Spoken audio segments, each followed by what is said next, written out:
Bien sûr. Mais là, tu deviens jeune papa. Ouais. Quelques années après. Ouais. T'avais 16 ans. Ouais. Ok.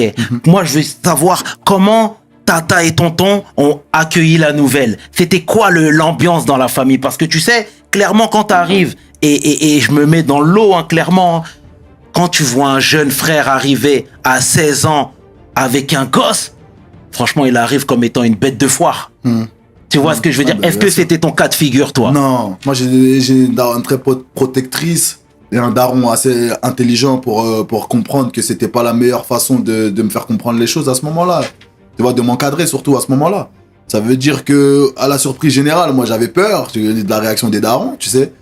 Et, surtout, tu connais, famille africaine, ça parle beaucoup, ça appelle les tutans là-bas, les trucs, donc j'avais peur. Mais au final, très bien accueilli l'enfant. Mes parents ont très bien accueilli la chose. Voilà, ils m'ont un peu limite chambré, vanné et tout. Mais c'était plus en mode il est où l'enfant maintenant? Il est où? Faut qu'on l'aide, faut qu'on sache il est où, faut qu'on fasse quelque chose pour l'enfant, que le truc de me rejeter ou de m'incriminer ou tu vois. C'était plus tranquille, vraiment, c'était bon accueil, les darons ils étaient posés, tranquilles. On a cherché une solution pour que l'enfant puisse grandir dans les meilleures conditions possibles. D'accord. Et il était où le petit à ce moment-là? À ce moment-là, il est chez sa mère. Il est chez sa mère qui, elle, quand sa famille était déjà au courant à elle, mais moi, ma famille n'était pas au courant, ils ont su après, donc c'était compliqué. Donc c'est là que mes darons ils me disent ah ouais mais il faut qu'on aille rencontrer cet enfant, tout ça. Non, ok, t'as fait ton erreur, mais là maintenant il faut que l'enfant il sache qu'il a une grande famille, que c'était plus un accompagnement, c'était dans le bon. T'as vu frérot, je vais pas te mentir, c'était dans le bon. C'est passé crème. Dieu merci. Dieu merci. Dieu merci. C'est très bien et on les salue même tes parents au passage, mais tu sais encore une fois là tout change. Tu passes de jeune ado à homme directement. Tu vois ce que je veux dire? Très tôt les responsabilités, très tôt le hustle. Et est-ce que toi, t'avais ça en tête ou t'étais encore un gamin? Non, honnêtement, je vais te mentir. Si je te dis j'avais en tête à 16 ans, tu peux pas te rendre compte. Tu te rends pas compte, frérot. Je te dis la vérité. En plus, c'est l'âge, ça fait partie des âges où t'es le plus impliqué, vraiment. T'es en mode encore ma bande, mes potos, on va réussir à 50. Quand j'aurai mon label, lui, il est directeur, lui, tu vois. T'es vraiment esprit de groupe, quoi. Esprit de gang, clairement, tu vois. Esprit d'équipe.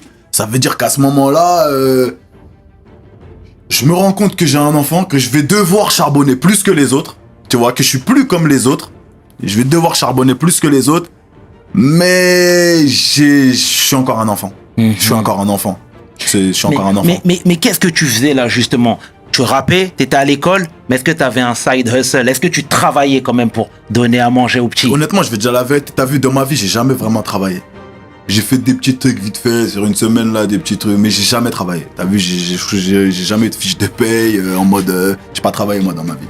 Et j'ai percé assez tôt, tu vois, et j'étais à l'école longtemps. Donc si tu calcules, il m'a pas resté beaucoup de temps pour taffer.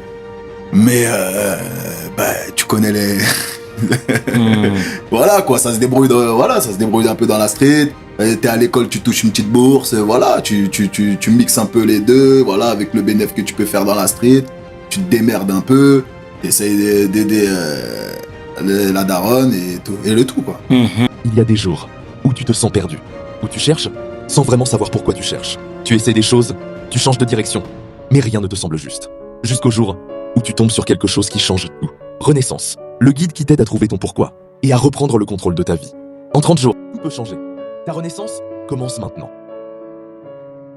Voir un petit arriver avec un bébé, c'est toujours mal vu.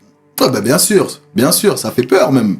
Moi, et même toi, pour avoir regardé un petit peu certaines interviews, etc., tu disais que c'était une pression. Ah bah c'est chaud. Tu sors dehors, mon gars, t'as 16 ans, tout le monde te téma, gros. C'est ce que je veux savoir. Tout le monde te téma. T'arrives dans le check, lui, il a eu un enfant. C'est lui le caca, il a eu un enfant. C'est lui, tes petites des in-coups, tes trucs et tout. Ah mais c'est vrai, t'as eu un enfant. Wesh. À 16 piges. Limite, tu vis déjà la sauce. T'es dans la sauce, mais c'est la sauce, mais c'est pas la sauce de Twitter, là, c'est la vraie sauce du ghetto. T'es dans la sauce. Tu sors dehors, t'es dans la sauce. Tout le monde parle de Watt. Et dans deux coins différents, parce que t'as le coin chez WAM, mais t'as le coin aussi chez la meuf. T'as capté? C'est-à-dire que tout le monde parle de toi là-bas, tout le monde parle de toi ici. Et vu que t'as vu chez nous dans 91, ça, c'est petit, tout le monde se connaît, frérot. En fait, de loin ou de près, on se connaît tous. Donc, au final, t'as l'impression que tout le monde te regarde quand tu sors dehors. Mais ça passe. Ça passe et c'est essentiel. Ouais, c'est bien mon frérot, c'est bien. Passe. Et le rap dans tout ça, il était où? Je t'ai dit, c'est des périodes où je suis dans les périodes de doute à ce moment-là. 16 ans, le rap, c'est pas fameux. Ça veut dire on fait de temps en temps. Comme je t'ai dit, on se retrouve de temps en temps au petit studio du quartier. Mais sans plus, vraiment. Sans vraiment... sans plus. On est là, quoi. On est là, on fait du son, mais sans vraiment d'envie de devenir une star, quoi. Ouais. C'est plus pour se déchaîner, pour se défouler. Et pour avoir confiance en moi, parce que ça permet d'avoir confiance en soi aussi, de faire des bons sons. Comment t'as eu l'idée, là? Je vais tout expliquer l'histoire, ça commence d'où?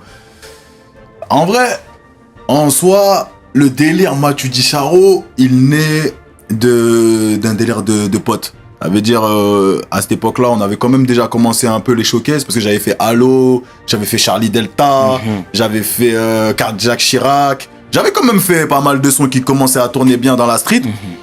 Et donc on arrive dans un truc où un jour on se retrouve en petit showcase et tout à Bordeaux, on est dans la chambre et tout, on délire parce qu'il y a un frérot qui nous avait appelé nous dire et qui nous avait dit que Matuidi voulait des t-shirts Charo à l'époque. C'est parti d'une rumeur en fait, je te jure. Voilà, c'est parti d'une rumeur.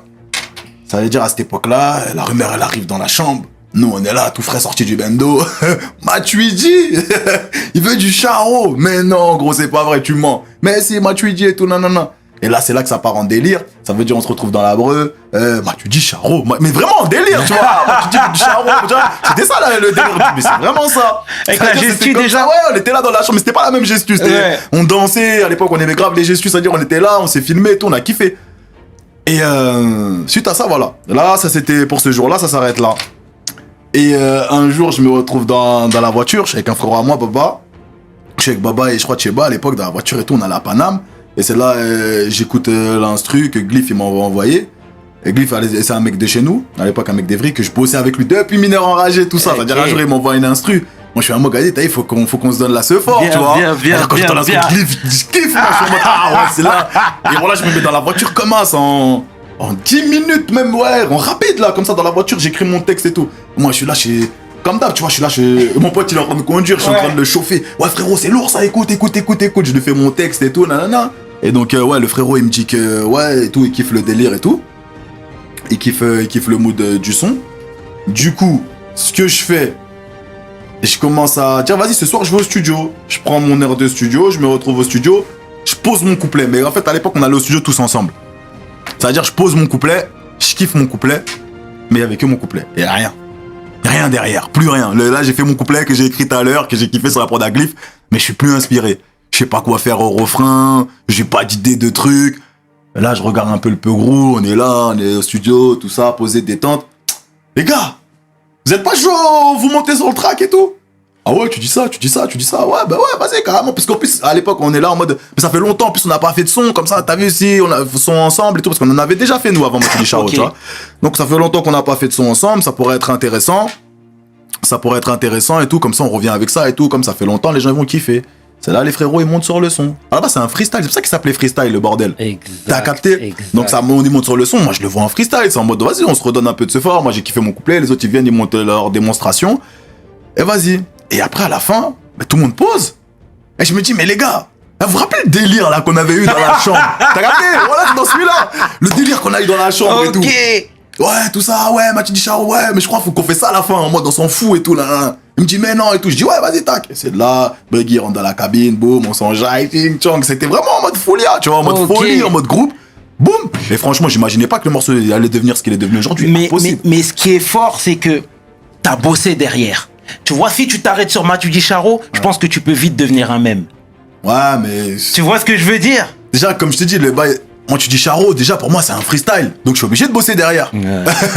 Je sais pas si tu captes ce que je veux dire. Je l'ai même pas pris au sérieux, moi, le truc. C'est-à-dire, c'était en mode, vas-y, c'est un freestyle avec mes gars, comme ça fait longtemps. C'est aujourd'hui que je me rends compte de l'impact, de vraiment, le morceau, il est encore là, wesh. Je me dis, ah ouais, quand même, je le joue aujourd'hui, on dirait, il est sorti hier. Je vois les gens, ils sont là, ils sont en mode... C'est là que tu peux te rendre compte de la force du morceau. Mais à l'époque, pour moi, c'était un morceau du moment, tu vois, les gens ils kiffent, mais ça va, il va s'éteindre comme beaucoup de morceaux, tu vois. Mais au final, non, aujourd'hui c'est Niska, Matuidi Charo, tu vois, je veux dire. Mais tes gars rappaient à ce moment-là? En vrai, mes gars, t'es pas des rappeurs. À cette époque-là, mes gars, c'est pas des rappeurs. Mes gars, à cette époque, c'est des mecs de la street. Mais t'as vu, moi, j'ai toujours eu cette casquette du rappeur de l'équipe. Ça veut dire que quand des fois on est posé dans le queublo, tout ça, on est là, tranquille, ça chill. Les mecs, ils aiment trop me faire écouter leur son à chaque fois. Ah frérot, écoute celui-là, t'écoutes celui-là. Et moi j'ai craqué un jour, je dis mais les gars en vrai, montez sur les sons avec moi. Parce que moi, j'ai fait un calcul simple. Ouais. Quand même, tu peux dire, je calcule tout ça. Et moi, je me dis, frérot, moi, je suis là, j'arrive pas à bire avec mes 3-4 000 vues. Toi, tu viens, tu rappes, tu ramènes 3 000 vues. Lui, il ramène 3 000 vues. Lui, il ramène 3 000 vues. Bah, à la fin, ça fait un truc costaud. Je sais pas, tu vois ce que je veux dire. Mais moi, je suis sûr de mon karaté. Ça veut dire que moi, je sais que coûte, j'envoie de la frappe, frérot. Quand les 30 000 ils vont voir, peut-être que, on sait pas, ça va me donner quelque chose. Et c'est comme ça que j'ai réfléchi, tu captes. Smart. Et au final, ça a payé. Ça a payé. Ok, clairement. donc c'est comme ça. C'est un peu comme ça. Parce que les mecs, ils rappaient pas. Ils sont là, ils me font écouter leurs textes tous les jours dans leur télé. Mes frères, t'es fort, vas-y. Et confiance en toi, viens, on monte. Et puis en même temps, c'est comme je t'ai dit, ça permet d'avoir de la visibilité à moi. C'est Toi, bien. t'es à l'école à Juvisy. Bien Lui, il est sûr. à l'école à Bretigny. Il a peut-être 5000 personnes. Voilà, ben venez, on rajoute là ce fort, ça va ramener du pain. Et c'est ce que ça a fait. Ah, c'est smart, ça, c'est smart. Parce vois que justement, moi-même, je comprenais pas pourquoi c'est ton nom qui ressortait à chaque fois. Non, mais c'est parce que eux, tu ils vois ce rappaient que je pas, veux Ils dire? rappaient pas. Eux, en fait, à la base, ils me boostent. C'est-à-dire que eux, à la base, ils ont toujours été derrière moi, mineur enragé et tout. Le peu de concerts que je faisais à l'époque et tout, c'était là, c'était derrière WAM. T'as capté? Mais en grandissant, les mecs, ils ont eu, bon, tu vois, des fois, des petits délires entre potes, ça rappe un peu. Tu vois, en fait, en vrai, on a tous Péra, comme toi, tu me disais tout à l'heure, on a tous bien Péra. sûr, bien C'est-à-dire sûr, que voilà, il y en bien a qui sûr. ils avaient déjà Péra à l'époque, ça marchait entre nous et tout. Et ils ont pris l'habitude de continuer à chaque fois. Mais on se crête. Non. Venez, on essaye, on s'expose.